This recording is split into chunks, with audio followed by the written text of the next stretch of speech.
Entonces vamos a continuar meditando en la palabra del Señor, tal cual como lo hemos estado haciendo las últimas semanas en el libro del Éxodo.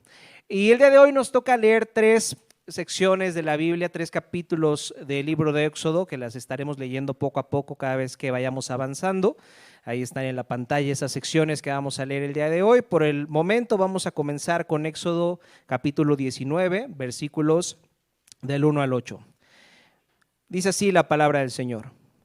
Exactamente 2 meses después de haber salido de Egipto, los israelitas llegaron al desierto de Sinaí. Después de levantar campamento en Refidim, llegaron al desierto de Sinaí y acamparon al pie del monte Sinaí. Entonces Moisés subió al monte para presentarse delante de Dios. El Señor lo llamó desde el monte y le dijo: comunica estas instrucciones a la familia de Jacob, anúncialas a los descendientes de Israel. Ustedes vieron lo que hice con los egipcios. ¿Saben cómo los llevé a ustedes sobre alas de águila y los traje hacia mí? Ahora bien, si me obedecen y cumplen mi pacto, ustedes serán mi tesoro especial entre todas las naciones de la tierra, porque toda la tierra me pertenece. Ustedes serán mi reino de sacerdotes, mi nación santa. Este es el mensaje que debes transmitir a los hijos de Israel. Entonces Moisés regresó del monte y llamó a los ancianos del pueblo y les comunicó todo lo que el Señor le había ordenado. Y todo el pueblo respondió a una voz: haremos todo lo que el Señor ha ordenado. Entonces Moisés llevó al Señor la respuesta del pueblo. Entonces, el día de hoy vamos a seguir meditando en el libro de Éxodo, en una de las secciones más famosas, no solamente del libro de Éxodo, sino de toda la Biblia. De aquí del capítulo 19 al capítulo 24 se nos narra el establecimiento del pacto de Dios con su pueblo en el monte Sinaí. Y también es donde Dios da su ley al pueblo de Israel. Y hemos titulado esta serie El Evangelio, un lenguaje casi olvidado. Y hemos estado diciendo a lo largo de estas semanas lo importante que es reflexionar en estas palabras, en este lenguaje que nosotros llamamos evangelio. Todas esas palabras que nos ayudan a entender lo que significan las buenas noticias de salvación por medio de nuestra fe en Cristo. Y hemos estado diciendo que ahora para nosotros, para nuestra cultura aquí en el siglo XXI, nuestra cultura mexicana aquí en el siglo XXI, las palabras que utilizamos para explicar el evangelio tienen un significado completamente diferente que el que tenía para el pueblo de Israel mientras se encontraba en la esclavitud en Egipto y posteriormente en el desierto. Y el día de hoy toca el turno de hablar de la palabra pacto. ¿Qué es un pacto? ¿Qué es un pacto?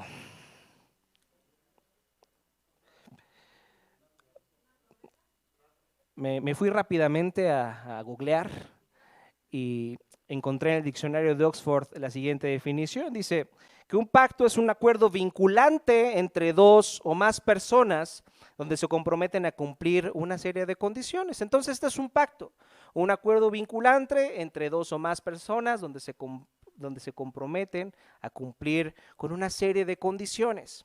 Y fíjense, el problema está en que en nuestra cultura los pactos han caído cada vez más en desuso. Los sociólogos sostienen que en nuestra sociedad occidental actual, el mercado de intercambio se ha visto completamente dominado por el modelo consumista, o lo que mejor conocimos, la ley de la oferta y la demanda. El día de hoy mantenemos un pacto mientras responda a nuestras necesidades y a un costo aceptable. Si la ganancia deja de existir de la forma en la que nosotros queremos, entonces reducimos costos. Si hay alguien que ofrezca una mejor oferta o tiene algo mejor que ofrecernos, entonces terminamos ese pacto actual y entonces nos vamos en pos de un nuevo pacto. Entonces, aquí en nuestra sociedad, en el siglo XXI, los pactos se pueden romper. Los pactos ni siquiera tienen la necesidad de hacerse. Y esto lo podemos ver, por ejemplo, en el área laboral. Hoy muchos de ustedes van a un trabajo o van a solicitar un trabajo y ya ni siquiera les hacen un contrato. Simplemente les dicen, te presentas a esta tal fecha, pero ya no hay un contrato. Entonces la seriedad de ese trabajo ya se rompe por completo, ya no hay ninguna seriedad. Y en el momento en que para alguna de esas partes deje de ser útil la ganancia o los privilegios que obtienen a través de esa relación contractual, pues entonces el pacto se rompe. Lo podemos ver también en el área de la paternidad. El día de hoy en nuestra sociedad, muchas personas ya no quieren tener hijos. Han dejado de encontrar, pues, satisfacción emocional al invertir su vida al cuidado de un pequeño que va a vivir por ellos, si bien les va al menos 30 años y no les va a traer ningún beneficio ni nada y va a estar con ellos. Muchas personas ya no les encuentran satisfacción en eso. ¿Para qué tener un hijo? ¿Para qué gastar mi vida? ¿Para qué gastar mi tiempo? ¿Para qué gastar mi juventud? ¿Para qué gastar mi cuerpo? Entonces ya no quieren tener hijos. Y si el hijo llega por accidente, pues fácil. Todo se resuelve en una clínica abortiva y se acabó el problema. Pero desde luego donde más podemos ver esto en nuestras sociedades, en el matrimonio. El día de hoy para muchas personas el matrimonio está cayendo cada vez más en desuso. Ahora que si unas personas se aman, si quieren pasar tiempo juntos, una vida juntos, pues simplemente la unión libre, ¿no? Sin la necesidad de pasar por el proceso del matrimonio. Pero fíjense, una persona que le dice a otra, te amo, pero no lo estropeemos casándonos. Lo que realmente está diciendo es, no te quiero lo suficiente para cerrarme a otras posibilidades. No te amo como para entregarme a ti sin reservas. ¿Se dan cuenta lo poco romántico que son las relaciones hoy en nuestra cultura? Si alguien no se quiere casarse, dice, no es necesario un papel para mostrarte cuánto te amo. Lo que realmente está diciendo esa persona es, no te amo lo suficiente como para comprometerme contigo, como para cerrarme las puertas a otras posibilidades. ¿Qué tal que en un futuro la ley de la oferta y la demanda me trae algo mejor, algo que me ofrezca algo mejor? Entonces, pues si eso pasara, pues se acabó el contrato y adiós. Así es como nuestra cultura ve esta institución del pacto matrimonial. No es necesario un papel legal para amarte. Es lo mismo que decir, mi amor por ti no ha llegado al nivel del matrimonio. Una promesa de matrimonio es una prueba fehaciente de que el amor que se dice tener por la otra persona es firme en su intención. El matrimonio es el más profundo de los pactos que podemos hacer entre los seres humanos. Y cuando la Biblia habla acerca del amor, no habla tanto acerca de cuánto afecto deseamos recibir. Muchas personas piensan que eso es el amor. ¿Cuánto afecto quiero recibir el día de hoy? Pero no, cuando la Biblia habla de amor, significa cuánto estamos dispuestos a hacer nosotros en beneficio de la otra persona. Y eso es lo que está haciendo Dios al acercarse con su pueblo y decirle, quiero hacer un pacto contigo.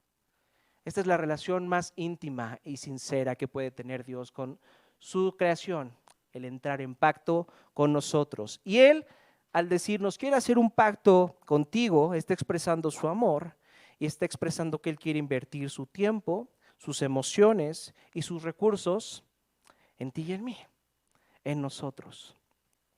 Así que de eso es de lo que estaremos reflexionando esta tarde y el título del sermón de hoy es el pacto de Dios y estaremos reflexionando en los siguientes 3 puntos. Punto número 1, los votos de Dios. Punto número 2, los votos imposibles. Y punto número 3, ¿cómo podemos cumplir estos votos imposibles?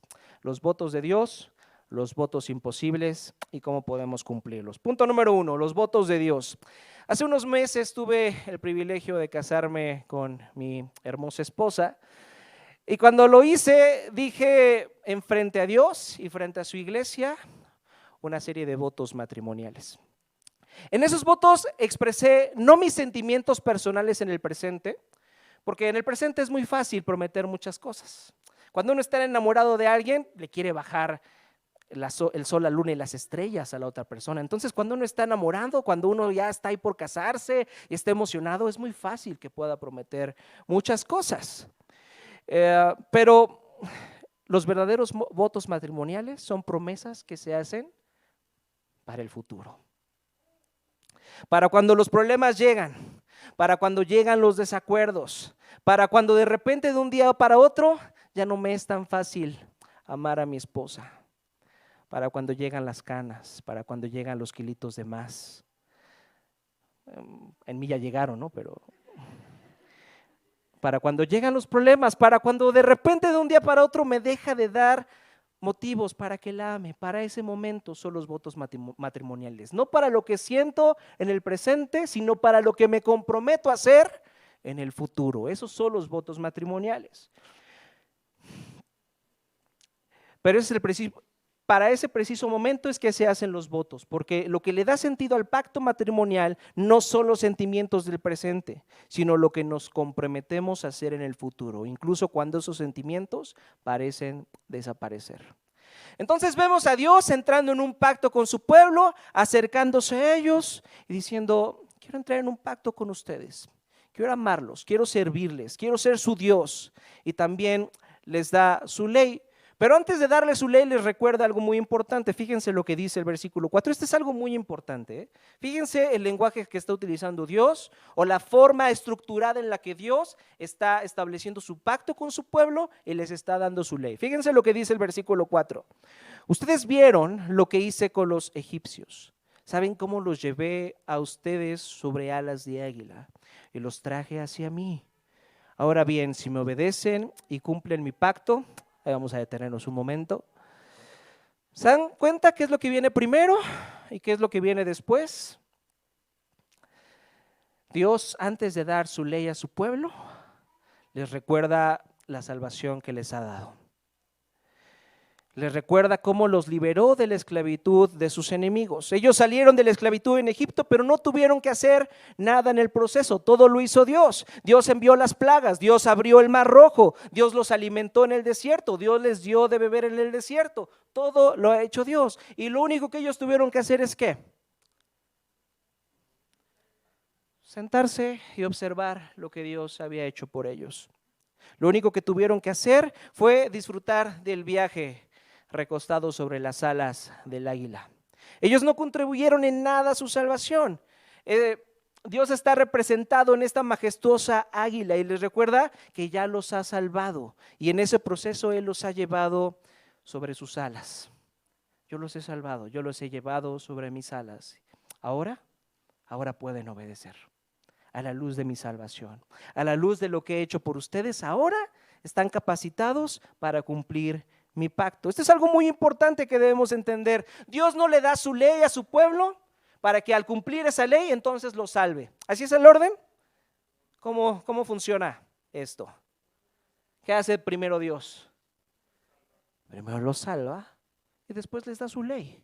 De tal manera que ellos no busquen cumplir la ley como una forma de salvarse. Ellos no se van a poder salvar al intentar cumplir la ley. La única forma en la que ellos van a poder responder a esa ley es a través de la gratitud, a la luz de la salvación de lo que Dios ya ha hecho por ellos. Y una vez que lo entiendan, entonces van a poder obedecer. Dios les está diciendo: yo los he aceptado por completo, por lo tanto, obedezcan. Y cualquier otra religión en el mundo, cualquier pensamiento humano en el mundo funciona de una manera completamente opuesta. Cualquier otra religión, lejos del cristianismo en el mundo, nos dice: tienes que obedecer para que seas aceptado, para que seas salvado, para que seas amado. Cualquier mente humana en el mundo dice: tengo que obedecer para ser aceptado, para ser amado. Así nos han enseñado, incluso desde nuestros padres. ¿Quieres que te ame? Obedece. ¿Quieres tener buenas calificaciones en la escuela? Ponte las pilas. Así funcionamos. Si hago algo bien, entonces me tienen que recompensar por esto que estoy haciendo algo bien. Pero Dios dice: no. Antes de que tú hagas cualquier cosa bien o mal, yo he venido a salvarte. Yo he venido a salvarte. Y entonces ahora estás capacitado para obedecer. Dios no nos hace obedecerlo a la fuerza. Él primero nos muestra su amor, y a la luz de ese amor es que podemos responderle en obediencia. Así que si la ley no ha sido para liberarnos, para salvarnos, ¿cuál es el propósito que tiene la ley? ¿Para qué Dios nos da una ley? Si no es para que nosotros nos podamos salvar a través de ella.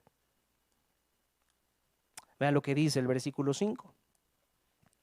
Dice: ahora bien, si me obedecen y cumplen mi pacto, ustedes serán mi tesoro especial entre todas las naciones de la tierra, porque la tierra me pertenece. La primera razón por la que Dios da su ley es para hacernos su tesoro especial entre todas las naciones de la tierra. Dios nos ha dado su ley para que tú y yo podamos llegar a ser su pueblo. Debemos entender que la comunión con Dios es el corazón del pacto que Él desea hacer con nosotros. El pacto de Dios se trata de que Él será nuestro Dios y nosotros seremos su pueblo. Eso es lo que dice el pacto de Dios. Yo voy a ser su Dios, yo los voy a bendecir, yo los voy a seguir protegiendo, yo los voy a seguir llevando, pero ustedes tienen que ser mi pueblo. Ustedes tienen que comportarse como mi pueblo y por eso les he dado mi ley. Entonces el primer voto al que Dios se compromete en su pacto es hacernos su tesoro especial entre todas las naciones de la tierra. ¿Qué significa eso? ¿Qué significa que Dios quiere hacernos su tesoro especial entre todas las naciones de la tierra? Déjenme ponerles un ejemplo. ¿Qué pasa cuando realmente te enamoras de alguien? ¿Qué es lo primero que empiezas a hacer cuando te está empezando a gustar a alguien y te estás empezando a enamorar de alguien? ¿Qué es lo primero que haces? ¿Cómo? Cortejarla. Y para cortejarla, tienes tal vez que realizar una investigación a esa persona y saber lo que le gusta. Y les recomiendo que también sepa lo que no les gusta. Tienen que saber lo que les gusta y lo que no les gusta para poder cortejarla. Es decir, haces una investigación para que puedas agradar a esa persona. Te informas de lo que más le gusta y de esa forma haces todo lo que sea necesario para complacer a esa otra persona. Sin embargo, eso no lo ves como si te estuvieran reprimiendo o como si tuvieras que hacer algo a la fuerza, ¿no?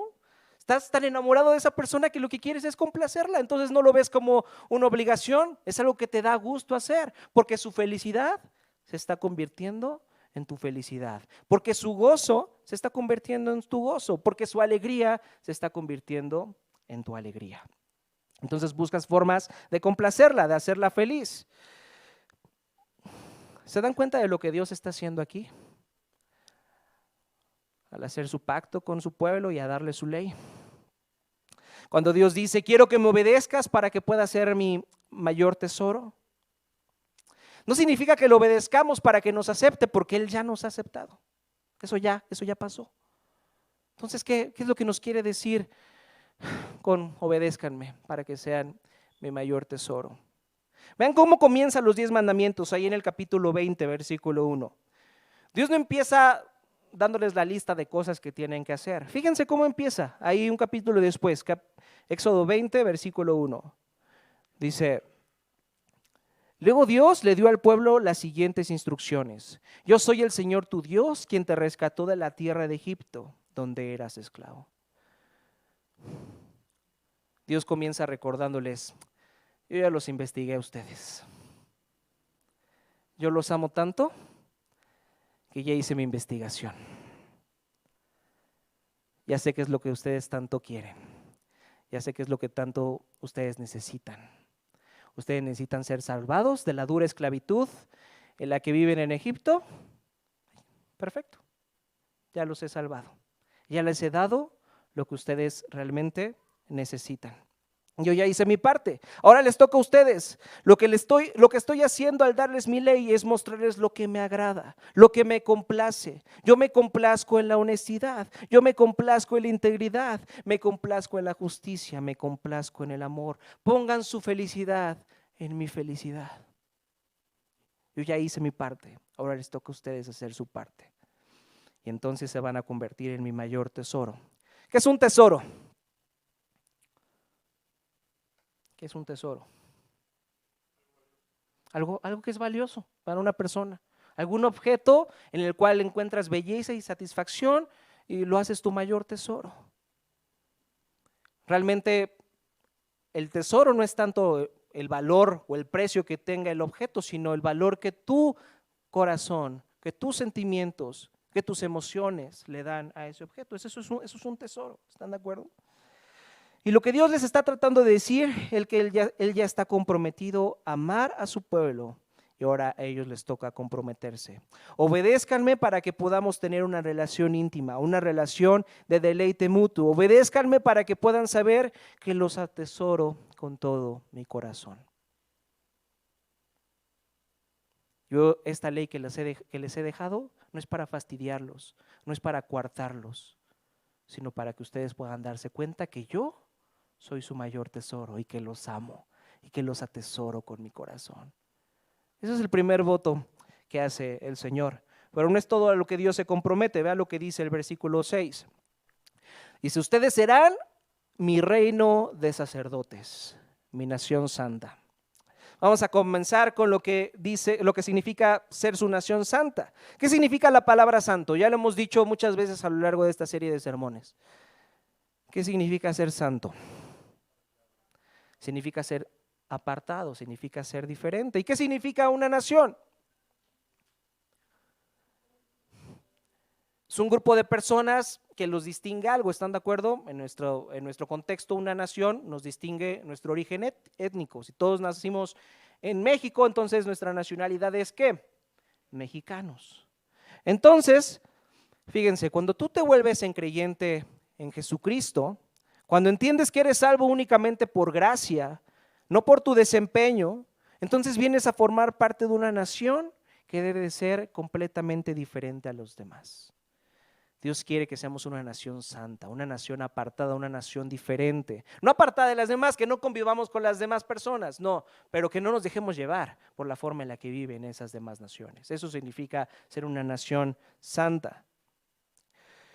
Tú y yo, de manera natural, solemos acercarnos a las personas con esta mentalidad. ¿Cómo puedo usarte para satisfacerme? Así solemos acercarnos a las personas. Solamente nos acercamos a las personas si eso nos trae algún beneficio, si eso nos trae alguna satisfacción. Si no nos trae ningún beneficio o ninguna satisfacción, entonces no queremos tener una relación con esa persona. Pero un habitante, un ciudadano de la nación de Dios debería de pensar así: ¿cómo puedo usar todo lo que tengo para beneficiarte? ¿Cómo puedo usar todo lo que tengo para beneficiarte? ¿Se dan cuenta de lo contracultural que es esto? ¿Quién quiere vivir una vida buscando cubrir las necesidades de las demás personas? ¿Quién quiere vivir una vida buscando bendecir y servir a las demás personas? ¿Quién quiere eso? A ver, levante su mano. ¿Quién quiere vivir una vida así, cumpliendo las necesidades de las demás personas y no las tuyas? ¿Quién quiere vivir así? Ninguno de nosotros queremos eso. Todos buscamos formas en las que las demás personas nos satisfagan. Fíjense, muchas personas solteras se la pasan anhelando el día en que encuentran a esa persona que tanto han estado esperando y que por fin puedan casarse con esa persona. Sin embargo, muchas personas lo hacen pensando que esa persona los va a satisfacer, pensando que esa persona va a cumplir con sus necesidades físicas, económicas, con sus necesidades emocionales, con sus necesidades personales, incluso hasta sexuales. Por eso muchas personas se quieren casar. Pero pienso que tal vez muchas personas le perderían el atractivo al matrimonio cuando les dijera que el matrimonio no se trata de cuánto la otra persona va a satisfacerte a ti, sino de qué tanto vas a comprometerte a satisfacer a la otra persona. A ella no parece tan atractivo el matrimonio, ¿estás de acuerdo? Porque vuelvo a hacer esta pregunta: ¿quién quiere vivir una vida buscando formas de satisfacer las necesidades de la otra persona? Pero cuando en verdad quieras casarte con alguien, no pienses ¿cómo esta persona me va a satisfacer a mí? Sino piensa ¿cómo yo voy a satisfacer a esa persona? Si encuentras respuesta a esa pregunta, entonces tal vez estás listo para casarte. O tal vez te vas a dar cuenta que las motivaciones que tienes para casarte son muy diferentes a las que deberías de tener. Ser una nación santa significa que cada parte de nuestra vida, la forma en la que usamos nuestro dinero, la forma en la que utilizamos nuestras vocaciones, la forma en la que utilizamos nuestras relaciones, nuestra sexualidad, incluso el poder que tengamos, cómo todo eso lo usamos en beneficio y en servicio de las demás personas. Eso es lo que significa ser una nación santa. De eso es lo que se trata la ley de Dios. Si tú lees del capítulo 20 al 24 del libro de Éxodo, te darás cuenta que no viene una lista de cosas que tienes que hacer para ganarte el cielo, sino un bosquejo de cómo debería de vivir un ciudadano de la nación de Dios. Déjenme traer a la mesa algunos ejemplos. Por ejemplo, en el área del sexo como género. En la ley de Dios, en el pueblo de Israel, es la primera nación o primer cultura donde el adulterio no es solamente un pecado de las mujeres. En las otras naciones, en las otras culturas, el adulterio era permitido en el caso de los hombres. De hecho, podían tener muchas esposas, pero el pueblo de Israel fue la primera nación que llamó adulterio también cuando un hombre le era infiel a su esposa. En el pueblo de Israel, ahora también las mujeres podían heredar las propiedades de su padre. Si él no llegaba a tener hijos, entonces ahora las mujeres podían heredar esas posesiones. Ahora, en el área del dinero, cada israelita se le requería que apartara el 10% de sus ganancias para dárselo a los más pobres, a los más necesitados. Y también dárselo a los levitas que fungían con esta labor sacerdotal en el pueblo de Israel, solamente el 10%. En el área de la misericordia, la ley de Dios fue la primera que dio leyes para el cuidado de los huérfanos y de las viudas. Ninguna otra nación tenía leyes así, más que el pueblo de Israel. Entonces, Dios quiere hacernos un pueblo diferente, un pueblo especial que no busque únicamente lo suyo, sino buscar el beneficio de las demás personas a nuestro alrededor, cómo servir a las demás personas. ¿Cómo voy a utilizar todo esto que tengo para bendecir a las otras personas, a las demás personas? Eso es lo que debería de pensar un ciudadano de la nación de Dios. ¿Tú piensas así? Ahora también en el versículo 6 dice que Dios se compromete a que seamos su reino de sacerdotes. ¿Cuál era el trabajo de un sacerdote? ¿Cuál era el trabajo de un sacerdote? Su trabajo era acercar al pueblo de Dios a Dios. Fungía como un mediador entre el pueblo y Dios. Y cuando Dios nos dice que seremos su reino de sacerdotes, lo que realmente nos está diciendo es que tú y yo tenemos el privilegio de mostrar a las demás naciones de este mundo quién es Él. Dios quiere que utilices tus vidas, tus vocaciones, tu talento, las cosas que tú haces para anunciar a las demás personas quién es Él. Fíjense, en Mateo 5:14, Jesús dice su famoso sermón del monte. Dice, ustedes son la luz del mundo, como una ciudad en lo alto de una colina que no puede esconderse. Nadie enciende una lámpara y luego la pone debajo de una canasta. En cambio, la coloca en un lugar alto donde ilumina a todos los que están en la casa. De la misma manera, dejen que sus buenas acciones brillen a la vista de todos para que todos alaben a su Padre Celestial. Déjenme decirles cómo la mayoría de las personas interpretan este versículo. Muchas personas dicen, bueno, entonces esto se trata de que yo me porte bien, que haga buenas obras para que las personas al darse cuenta de esas buenas obras entonces puedan conocer a Dios. Y esto es parte de lo que está diciendo Jesús, pero no es todo lo que está hablando Jesús. Lo que Él realmente dice es que las personas verán la gloria de Dios cuando ellos los vean a ustedes como una ciudad diferente. Y déjame decirte que tú no puedes ser una ciudad tú solo. Una ciudad no es solamente de una persona. Una ciudad se hace a través de una comunidad.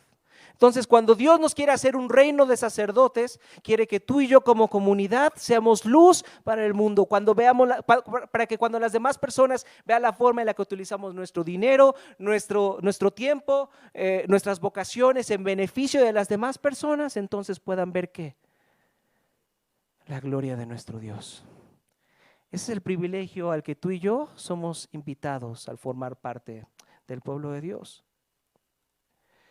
Dios a través de los votos de su pacto tiene la misión primeramente de traernos a una relación personal con Él.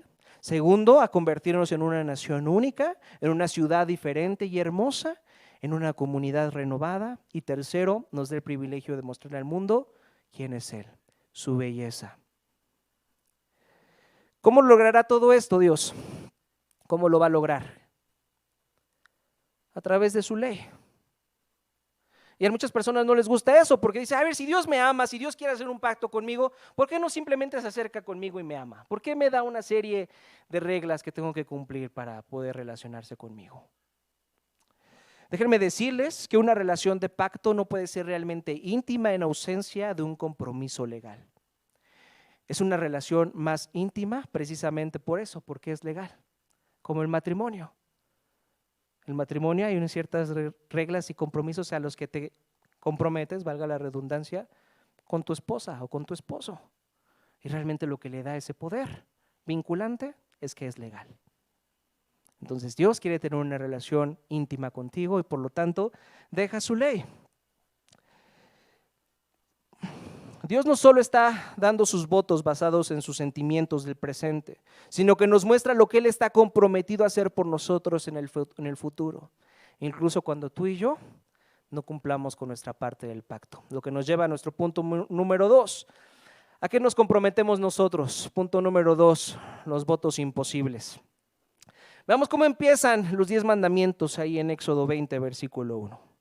Dice, luego Dios le dio al pueblo las siguientes instrucciones. Yo soy el Señor tu Dios, quien te rescató de la tierra de Egipto, donde eras esclavo. No tengas ningún otro Dios aparte de mí. Y alguien podría decir, bueno, ahí está el primer mandamiento, ¿qué hacemos con los demás? Y yo te respondería, no creo que necesites los demás. Creo que con este tienes más que suficiente, con este primer mandamiento.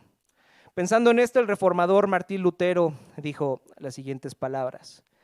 Si pudiéramos lograr guardar el primer mandamiento, los otros 9 no serían necesarios.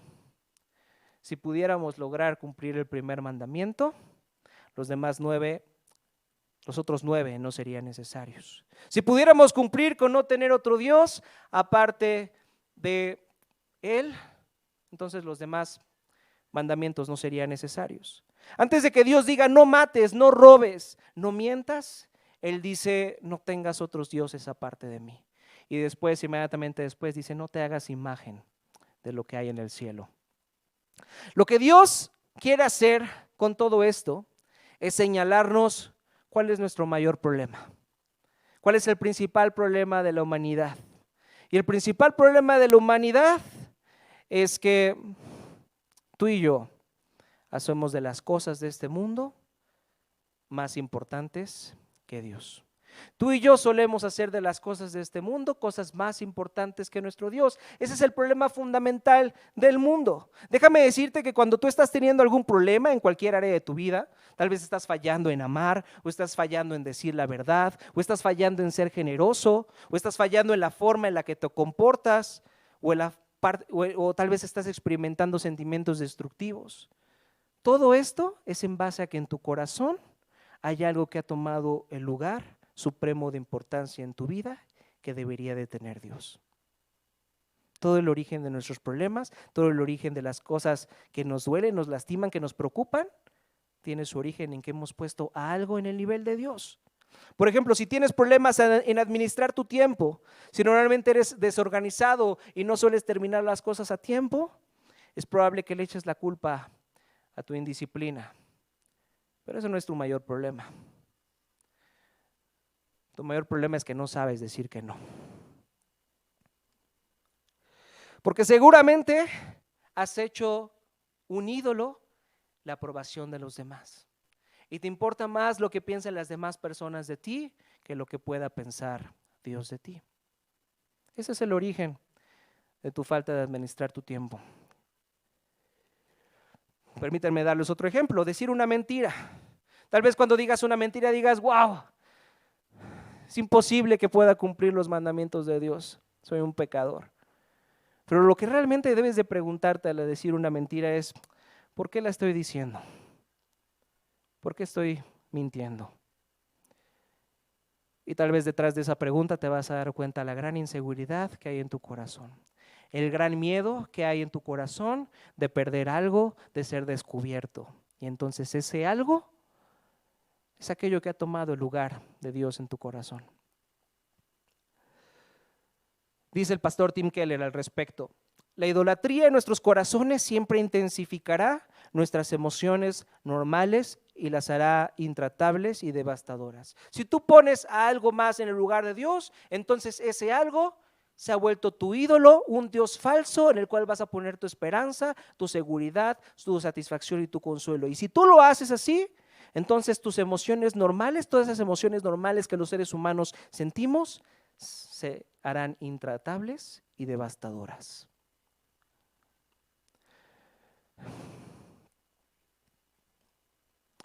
Cuando podemos ver en nosotros malos comportamientos que no podemos controlar, o sentimientos de odio, de rencor, de envidia, de lujuria, de venganza, todos ellos son producto de un ídolo en nuestro corazón, un Dios falso que está gobernando nuestro corazón. Y así podríamos pasarnos toda la tarde identificando los ídolos que tenemos en nuestro corazón, identificando todas esas cosas que ponemos, que le damos más valor a nuestras vidas en lugar de Dios. La realidad es que la única conclusión a la que podemos llegar es que aunque Dios quiere establecer su pacto con nosotros, aunque Dios quiere relacionarse con nosotros, tú y yo no queremos. Tú y yo no queremos tener una relación con Él. Tú y yo queremos que algo más nos salve. Tú y yo queremos que algo más nos satisfaga. Nuestro Señor Jesucristo, ahí en Mateo 22, versículo 37, resumió los 10 mandamientos con 2 sencillas frases.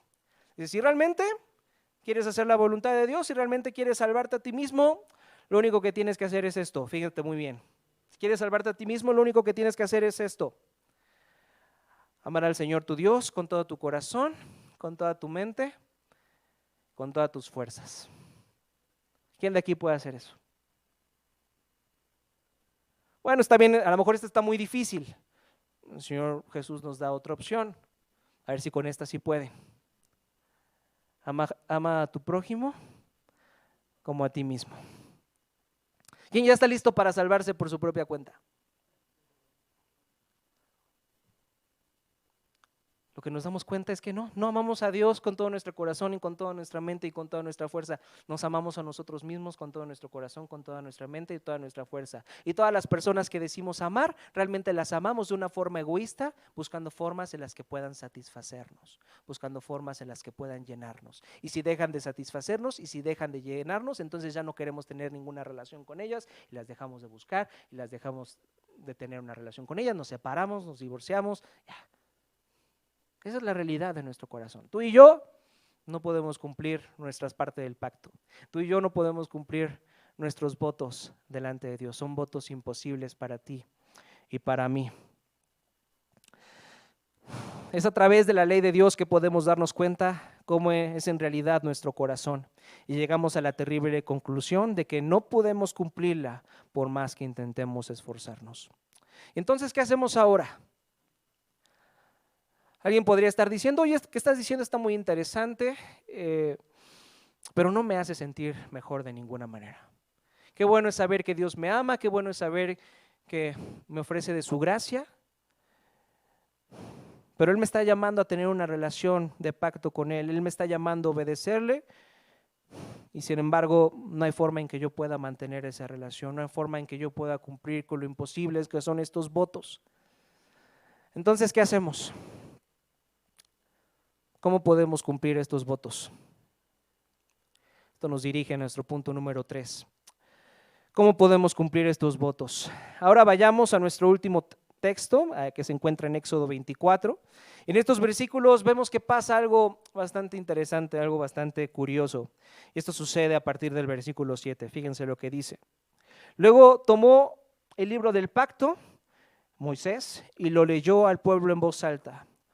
Una vez más todos respondieron, haremos todo lo que el Señor nos ha ordenado. Vamos a obedecer. Ingenuos, tontos.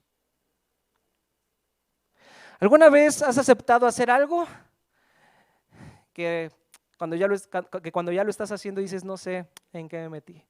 No sé cómo puede caer en estas mentiras. A mí me pasó el día de ayer cuando fui maltratado física y emocionalmente por un grupo de senderistas llamados los aprendices, que me dijeron que me iban a llevar una ruta de principiantes y no fue así. De la misma forma, aquí podemos ver a los israelitas diciendo que iban a cumplir con su parte del pacto, siendo completamente ingenuos. ¿Y qué es lo que hace Moisés después? Vean lo que dice el versículo 8. Entonces Moisés tomó la sangre de los tazones y la salpicó sobre el pueblo mientras declaraba, esta sangre confirma el pacto que el Señor ha hecho con ustedes al darles estas instrucciones. Entonces Moisés ratificó el pacto, pero debemos entender que en el tiempo de Moisés, en el tiempo del pueblo de Israel, los pactos no se ratificaban de la misma forma que se ratifican en nuestra cultura. ¿Qué es lo que tiene que hacer un hombre y una mujer que se aman y quieren casarse? ¿Cómo ratifican ese pacto matrimonial que están haciendo? ¿Cómo lo hacen?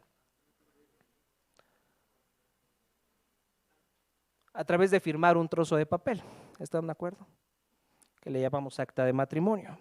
Pero en el caso del pueblo de Israel esto es mucho más visual. Ellos ratificaban el pacto con sangre. ¿Y de dónde provenía esa sangre? De algún animal que había sido sacrificado, ¿están de acuerdo? En la cultura del pueblo de Israel, un pacto era ratificado al mostrarle a sus contrayentes las consecuencias de romper ese pacto. Cualquiera que rompiera el pacto sufriría las consecuencias de ese animal sacrificado. Tendría que ser partido y su sangre tendría que ser derramada. Wow, realmente en verdad no sabían lo que estaban aceptando los israelitas, no sabían en lo que se estaban metiendo los israelitas. ¿Y qué pasa después? Vean lo que dice el versículo 9. Después Moisés, Aarón, Nadab y Abiú y los 70 ancianos de Israel subieron al monte. Allí vieron al Dios de Israel. Debajo de sus pies parecía haber una superficie de lapislázuli de color azul brillante, tan clara como el mismo cielo. Aunque estos nobles de Israel pudieron contemplar a Dios, Él no los destruyó. De hecho, compartieron una comida para celebrar el pacto, en la cual comieron y bebieron en su presencia. Entonces, lo que pasa inmediatamente después de que se ratifique el pacto es que los líderes del pueblo de Israel son llevados al monte Sinaí y ahí sucedió algo completamente inesperado, algo completamente inédito. Ellos vieron a Dios. Y esto probablemente no te sorprende el día de hoy, pero seguramente te va a sorprender la próxima semana cuando estudiemos que Dios dice ahí en Éxodo 33 que nadie puede ver a Dios y seguir con vida. Pero aquí en este evento, en el monte, podemos ver que no solamente pudieron contemplar a Dios y Él no los destruyó, sino que también hicieron, comieron y bebieron. ¿Qué está pasando aquí? Vayamos rápidamente al Evangelio de Juan, capítulo 1, versículo 17. Evangelio de Juan, capítulo 1, versículo 17.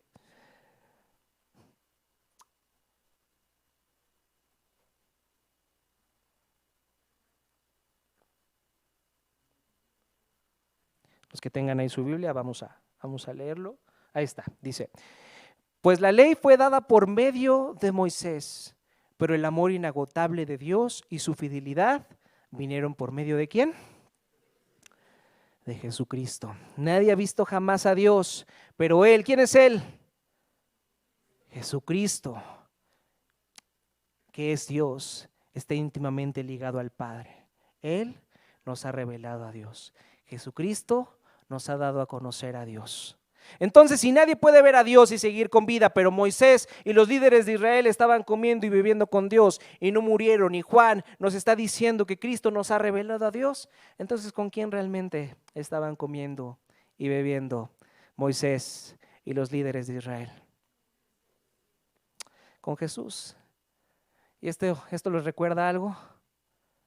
Comer y beber junto con Jesús y así ratificar un pacto.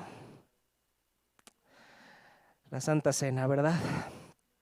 Cuando tú invitas a comer a tu casa a alguien, le estás dando a entender que deseas que conozca la intimidad de tu hogar, porque estás interesado en tener una relación de amistad con esa persona. Eso es lo que está haciendo Dios. ¿Recuerdan cuál era la misión del pacto de Dios? ¿Recuerdan cuál era la misión de Dios al entrar en pacto con su pueblo? Tener una relación personal e íntima con ellos. Esta relación íntima con ellos es la bendición del pacto de Dios. Él quiere que nos sentamos a su mesa. Él quiere que comamos y bebamos junto con Él sin que nos destruya. Eso es lo que Dios quiere hacer. Por eso entra en pacto contigo y conmigo. Pero ¿cómo esto puede suceder? Si ellos obedecen con toda la ley, entonces ellos obtendrán esta bendición de poder sentarse a la mesa de Dios y comer junto con Él. Pero ya vimos que nadie, ni los israelitas, ni tú ni yo podemos cumplir con este pacto, con estos votos. ¿Qué hacemos entonces? ¿Qué hacemos entonces? ¿Cómo podemos ser capaces de cumplir con nuestra parte? La respuesta está en que siglos después Jesucristo, una noche antes de ser entregado, levantó la copa y casi dijo las mismas palabras que podemos leer ahí en Éxodo, esas palabras que dijo Moisés. Jesús dijo: esta copa es el nuevo pacto entre Dios y su pueblo. ¿Un acuerdo confirmado con qué? ¿Con tu sangre? ¿Con mi sangre? ¿Con qué está ratificado este pacto? Con la sangre de Jesús. Hagan esto en memoria de mí todas las veces que la beban. Con estas palabras las recordamos cada vez que tomamos la cena del Señor. Esta copa es el nuevo pacto confirmado con mi sangre. ¿Qué significa eso? Vayamos rápidamente ahora a Hebreos 10, versículo 22. Hebreos 10, versículo 22.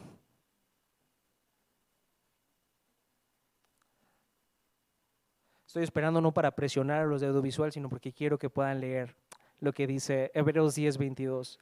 Dice: entremos directamente a la presencia de Dios con corazón sincero y con plena confianza en Él, pues nuestra conciencia culpable ha sido rociada con la sangre de Cristo a fin de purificarnos, y nuestro cuerpo ha sido lavado con agua pura. Lo que se nos está diciendo aquí en Hebreos, y lo que incluso toda la Biblia nos dice, es que en la cruz la sangre de Jesucristo fue derramada por tú y por mí. Lo que significa que Él recibió la maldición de que tú y yo no podamos cumplir con nuestra parte del pacto. ¿Se acuerdan cuál era la maldición que debía recibir aquella persona que no cumpliera el pacto? El mismo destino que sufrió ese animal sacrificado, ser partido, y su sangre tendría que ser rociada. Y eso fue lo que hizo Cristo por ti y por mí. Él entregó su cuerpo, Él entregó su vida para ser partido y para derramar hasta la última gota de su sangre, para que tú y yo pudiéramos ser rociados con esa preciosa sangre, y entonces nos podamos acercar ante la presencia de Dios sin ser destruidos.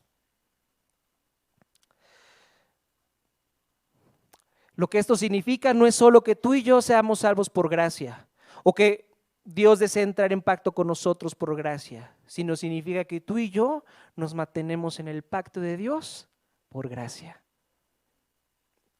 La ley de Dios nos recuerda que no podemos salvarnos a través de ella, y al mismo tiempo nos recuerda que necesitamos un Salvador, y que ese Salvador es Cristo Jesús, que cumplió la ley de una manera perfecta para que tú y yo pudiéramos, al poner nuestra confianza en Él, recibir su bendición. Él vivió la vida que tú y yo no podemos vivir. Y a pesar de que Él vivió esa vida perfecta y justa, Él no recibió las bendiciones del pacto. Él recibió las maldiciones del pacto y por lo tanto sufrió el castigo que tú y yo merecíamos. Esto es el Evangelio. Estas son las buenas noticias del Evangelio, que tú y yo ahora nos podemos acercar a la mesa del Señor, no por lo que tú y yo hacemos, sino por lo que Cristo hizo por nosotros. Si tú pones tu confianza en esa preciosa obra en nuestro lugar, entonces tú estás cumpliendo tu parte del pacto, porque Él la cumplió por nosotros, porque Cristo la cumplió por nosotros.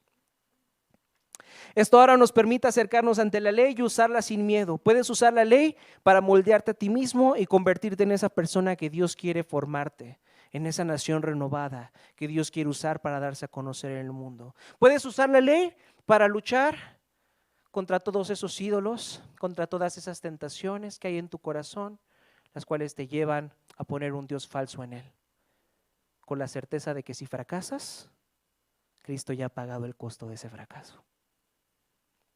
Cuando Jesús nos contempló desde la cruz, no pensó: me estoy sacrificando por ti porque eres una persona admirable. Él estaba allí agonizando mientras nosotros le negábamos con nuestra traición, pero con el más sublime acto de amor que el mundo haya contemplado jamás, permaneció en la cruz. Padre, dijo Jesús, perdónalos porque no saben lo que hacen. Él nos amó no por nuestras buenas cualidades, sino porque quería que llegásemos a tenerlas. Y esa es la razón por la que yo debo de esforzarme a cumplir con la ley de Dios. La ley de Dios es hermosa. Es dada por un Padre que te ama, que quiere tener una relación contigo. No debemos de ver la ley de Dios como algo que nos limita a vivir la vida como nosotros queremos, sino como algo que nos indica cómo deberíamos de vivir la vida y que proviene de un Padre hermoso que nos ama. Es solamente gracias al sacrificio de Cristo que tú y yo podemos cumplir con esos votos, con nuestra parte del pacto. Eso significa que si tú pones tu confianza en la obra de Jesús, ahora puedes sentarse a su mesa y comer y beber de él. Vamos a orar. Padre, gracias por este hermoso sacrificio que has hecho por nosotros en Cristo. Gracias porque esta es la única forma en la que podemos relacionarnos contigo, Señor. Gracias por querer entrar en una relación de pacto con nosotros. Gracias por querer tener esta relación tan íntima con nosotros, comprometerte a amarte, comprometerte a buscar nuestro beneficio, comprometerte a servirnos, al mismo tiempo comprometerte a ser útil a nuestras vidas y decirnos todo eso que hay malo en nuestros corazones. Hacernos reconocer que te necesitamos como Salvador. Ayúdanos, Padre. Ayúdanos, Señor, para que podamos ver lo imposible que es salvarnos a nosotros mismos. Ayúdanos a ver cómo nuestro corazón constantemente está buscando salvación en algo o en alguien más que no eres tú. Ayúdanos a arrepentirnos de esa condición de nuestras vidas y que podamos correr a Cristo, que podamos contemplar a aquel que fue partido, aquel que roció su sangre, aquel que derramó su sangre para que nosotros pudiéramos ser aceptados y pudiéramos acercarnos a tu mesa sin ser destruidos, que podamos acercarnos a tu mesa y poder y beber y poder comer. Eso es lo que nos espera en un futuro, Señor. Cuando estemos ante tu presencia podremos contemplarte sin miedo alguno. Podemos sentarnos a tu mesa y comer y beber junto contigo. Anhelamos ese día, Señor. Anhelamos tu regreso, Padre. Pero mientras ese día llega, permítenos recordar el sacrificio que Cristo hizo por nosotros. Lo único que nos permite entrar en una relación de pacto contigo. Te bendecimos y te glorificamos en el nombre precioso de Jesús. Amén.